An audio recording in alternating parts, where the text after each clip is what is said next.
students, welcome to Economics Wala classes. So today's topic will be domestically systematic important banks. Recent గా మనకి reserve bank of India update చేసిందండి. Domestically systematic important banks లో ఉన్న banks ఏవైతే ఉన్నాయో ఆ banks లో మనకి బకెట్ అంటే బకెట్స్ మాదిరిగా మెజర్ చేస్తారు వీటిని. అంటే వాటి వాల్యుయేషన్ బట్టి బకెట్స్ 1, 2, 3 అండ్ 4. అయితే రీసెంట్ గా హెచ్డిఎఫ్సి అనే బ్యాంక్ ని బకెట్ 3 నుంచి బకెట్ 4 కి మూవ్ చేశారండి. సో ఇక్కడ మనకి డొమెస్టికల్లీ సిస్టమాటిక్ ఇంపార్టెంట్ బ్యాంక్స్ లో మనకి స్టేట్ బ్యాంక్ ఆఫ్ ఇండియా ఒకటి, తర్వాత ఐసిఐసిఐ ఒకటి, తర్వాత హెచ్డిఎఫ్సి బ్యాంక్ ఒకటి. సో ఇవన్నీ కూడా మనకి షెడ్యూల్డ్ కమర్షియల్ బ్యాంక్స్. అయితే ఇది మనకి పబ్లిక్ సెక్టర్ బ్యాంకు, ఇవి రెండు కూడా ప్రైవేట్ సెక్టర్ బ్యాంక్స్ అండి. అయితే మనకి రీసెంట్ గా మనకి ఆర్బీఐ ఈ కేటగిరైజేషన్ ఎందుకు చేసిందంటే, ఈ హెచ్డిఎఫ్సి బ్యాంక్ ఏదైతే ఉందో ఈ బ్యాంక్ యొక్క ఇంపార్టెన్స్ ఎప్పుడు పెరిగిందంటే దీనికి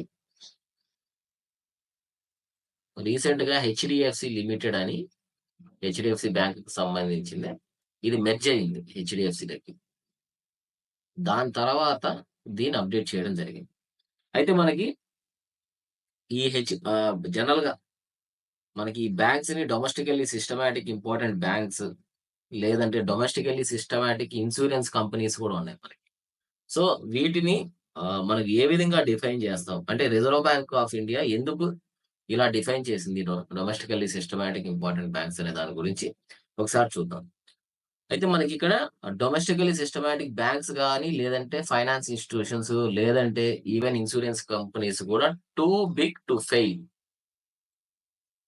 అనే కాన్సెప్ట్ అంటే ఒక ఫ్రేజ్ ఉంటది. టూ బిగ్ టు ఫెయిల్ అంటే అవి ఫెయిల్ అవ్వడం చాలా హైలీ ఇంపాసిబుల్. ఎందుకంటే అవి వన్స్ ఒకసారి ఫెయిల్ అయితే not only domestic banking even other sectors of financial ఏదైతే ఉన్నాయో ఫైనాన్షియల్ సెక్టార్స్ అన్నిటి మీద కూడా వీటి ఎఫెక్ట్ ఉంటుంది. అలాగే ఈవెన్ వరల్డ్ లో కూడా మనం గ్లోబల్ ఫైనాన్షియల్ ఇన్స్టిట్యూషన్స్ మనం not only in India even బయట దేశాల్లో ఉన్న ప్రెజెన్స్ ఉన్న బ్యాంకింగ్ స్ట్రక్చర్స్ కూడా మనకి ఎస్బీఐ కావచ్చు, ఐసిఐసిఐ, హెచ్డిఎఫ్సి ఇలాంటి మేజర్ బ్యాంక్స్ కొలాప్స్ అయితే ఏంటంటే ఈవెన్ వరల్డ్ ఓవర్ కూడా రిపర్కషన్స్ ఉంటాయి.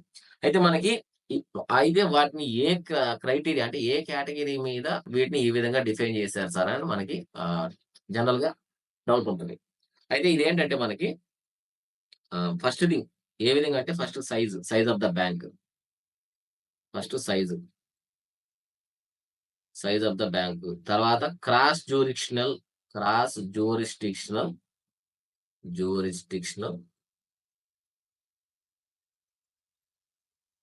ఆపరేషన్స్ అంటే not only in India even బయట కూడా రిమైనింగ్ దేశాస్ లో కూడా ఇవి ఆపరేషన్స్ ఉంటాయి. అలాగే కాంప్లెక్స్ బ్యాంకింగ్ స్ట్రక్చర్,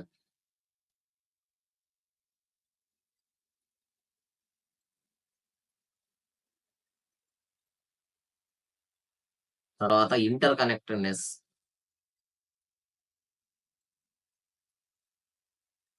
వీటన్నిటిని కన్సిడర్ చేసి మనకి these are perceived to be too big to fail. ఎందుకంటే ఇవి చాలా వరకు majority of the time even though ఇప్పుడు ఇవి డిస్ట్రెస్ లేకి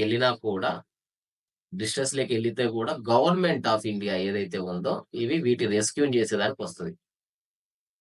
సో అందుకని వీటిని డొమెస్టికల్లీ సిస్టమాటిక్ ఇంపార్టెంట్ బ్యాంక్స్ అని కూడా పిలుస్తారు. అయితే మనకి సిస్టమాటికల్ ఇంపార్టెంట్ బ్యాంక్స్ వన్స్ ఒకసారి కేటగరైజేషన్ చేసిన తర్వాత వీళ్ళకి జనరల్ గా ఏంటంటే capital adequacy ratios banking structure లో మనకి క్యాపిటల్ అడిక్వసీ రేషియోస్ అంటే ఎంత క్యాపిటల్ అనేది మనం ప్రొవిజన్ చేసుకోవాలి వన్స్ లోన్స్ ఇచ్చిన తర్వాత అనే దాన్ని మనం క్యాపిటల్ అడిక్వసీ రేషియో అనే దాని మీద మెజర్ చేస్తాం. దీంట్లో మనకి టైర్ 1 క్యాపిటల్ ఒకటి, తర్వాత టైర్ 2 క్యాపిటల్ ఒకటి అని చెప్పి క్యాపిటల్స్ ఉంటాయండి. Tier 1 and tier 2 capital. దీన్ని ఏ విధంగా మెజర్ చేస్తారంటే total tier 1 capital plus tier 2 capital by risk weighted assets. So మనకి క్యాపిటల్ అడిక్వసీ రేషియో అంటే tier 1 capital plus tier 2 capital divided by risk weighted assets అని చెప్పి మెజర్ చేస్తారు. అయితే మనకి ఇక్కడ ఈ డీసిప్స్ అనే దాన్ని డొమెస్టికల్లీ సిస్టమాటిక్ ఇంపార్టెంట్ బ్యాంక్స్ అనేది ఏంటంటే subjected to additional policy measures. మనకి ఇక్కడ అడిషనల్ గా రెగ్యులర్ గా బ్యాంక్స్ ఎంతైతే ఉన్నాయో ఈ సీఏఆర్ లిమిట్స్ వీటికంటే ఎక్కువ మెయింటైన్ చేయాలి ఇది. సో, వీళ్ళకేంటంటే అడిషనల్ పాలిసీ మెజర్స్ కూడా ఉంటాయి. ఎందుకంటే సిస్టమాటిక్ రిస్క్‌కి సంబంధించి లేదంటే మోరల్ హజార్డ్స్‌కి సంబంధించి ఏవైనా ఇష్యూస్ డీల్ చేసేదానికి ఇవి రెడీగా ఉండాలంటే వీళ్ళ దగ్గర సీఆర్ఏఆర్ అనేది జనరల్‌గా బ్యాంకింగ్‌లో ఉన్న దానికంటే ఎక్కువ ఉంటది. సో, అందుకనే ఇవి మోర్ ఇంపార్టెంట్ అండి. అయితే మనకిక్కడ ఇప్పుడు డిస్కషన్ చేసిన దాంట్లో domestically systematic important bank HDFC వచ్చి మనకి థర్డ్ నుంచి 4 లోకెళ్ళింది. ఇక్కడ మనకి ఈ టైర్ 1, టైర్ 2 క్యాపిటల్ అనే దాన్ని దీంట్లో మనకి కామన్ ఈక్విటీ టైర్ 1లో మనకి కామన్ ఈక్విటీ టైర్ 1 అనే కాంపోనెంట్ కూడా ఉంటది.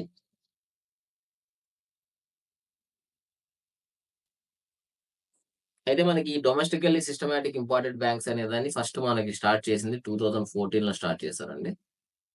సో, మనకి 2014లో ఈ కాన్సెప్ట్స్ రావడం జరిగింది. Domestically systematic important banks. ఇది డొమెస్టిక్‌గా. సిమిలర్‌గా గ్లోబల్లీ సిస్టమాటిక్ ఇంపార్టెంట్ బ్యాంక్స్ గూడా ఉన్నాయి.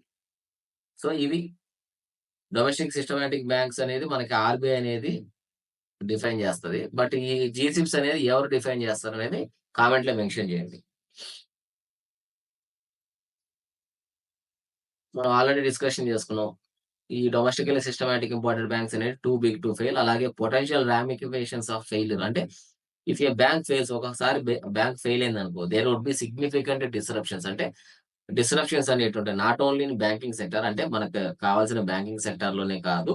బ్యాంకింగ్ సెక్టార్ నుంచి చాలా వరకు బ్యాంకింగ్ మెయిన్ యాక్టివిటీ ఏంటి? లెండింగ్ యాక్టివిటీస్ కాబట్టి ఈ లెండింగ్ యాక్టివిటీస్ మీద డిపెండ్ అయ్యే ఈచ్ అండ్ ఎవరీ సెక్టార్ గూడా ఎఫెక్ట్ అయితది.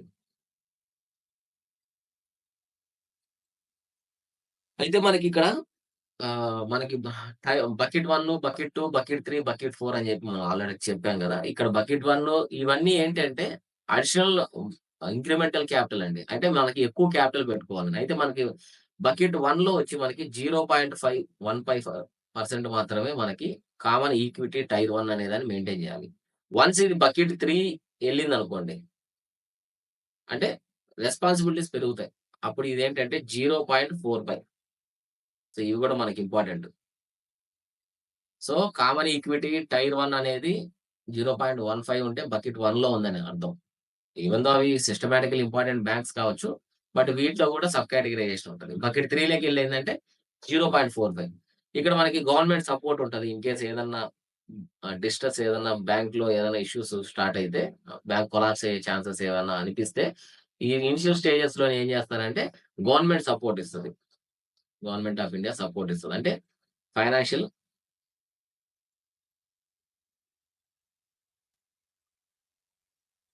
ఫైనాన్షియల్‌గా మనకు సపోర్ట్ చేస్తది.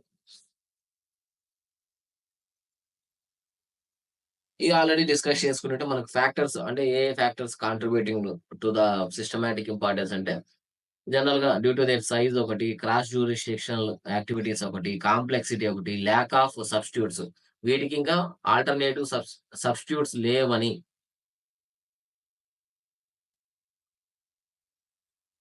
సో, ఈ ఈ ఈ ఈ క్రైటీరియా ప్రకారం మనం డిసైడ్ చేస్తాం. అలాగే ఇంకొక మెయిన్ కేటగరీ ఏంటంటే పర్సెంటేజ్ ఆఫ్ జీడీపీ కింద కూడా కాలిక్యులేట్ చేస్తారు. పర్సెంటేజ్ ఆఫ్ జీడీపీ కింద 2% ఆఫ్ జీడీపీ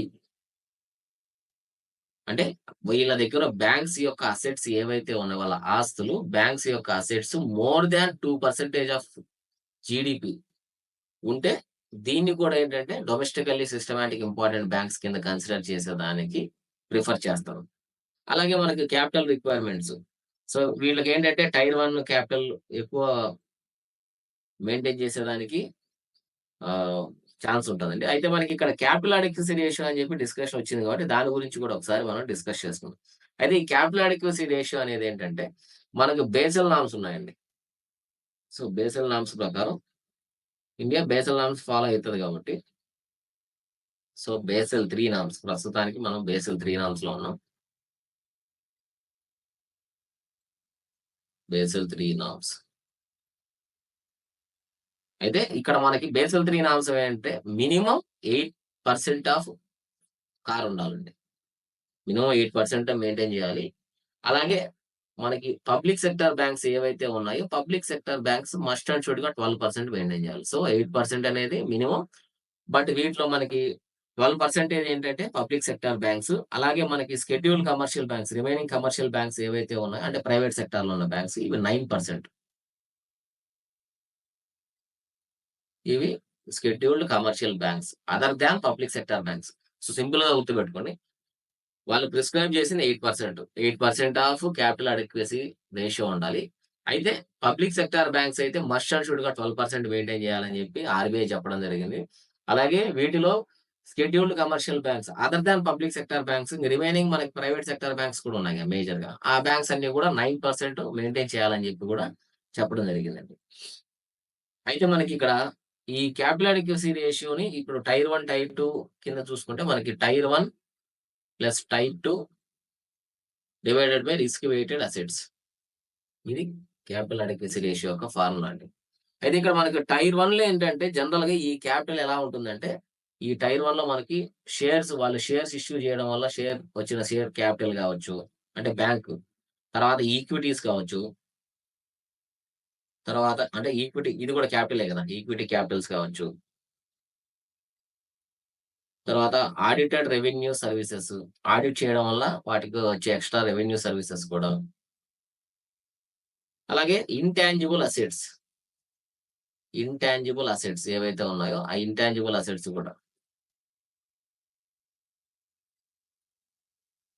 ఇన్‌టాంజిబుల్ అసెట్స్. సో, ఇవన్నీ గూడా మనకి ఇక్కడ టైర్ 1లో ఉంటాయండి.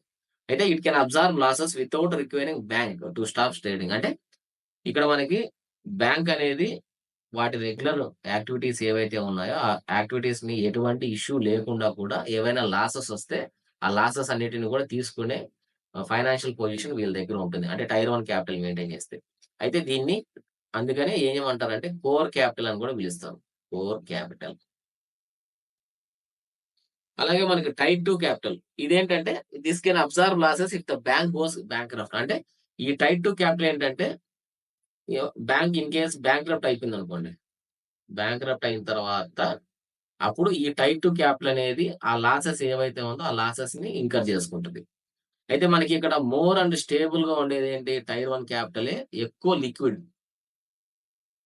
లిక్విడిటీ ఎక్కువ టైర్ 1 క్యాపిటల్‌లోనే ఉంటది కాబట్టి ఎక్కువ టైర్ 1 క్యాపిటల్‌ని డెవలప్ చేసుకునే దానికే చూస్తారు. సో, ఇది డొమెస్టికల్లీ సిస్టమాటిక్ ఇంపార్టెంట్ బ్యాంక్స్ గురించి డిస్కషన్ అండి.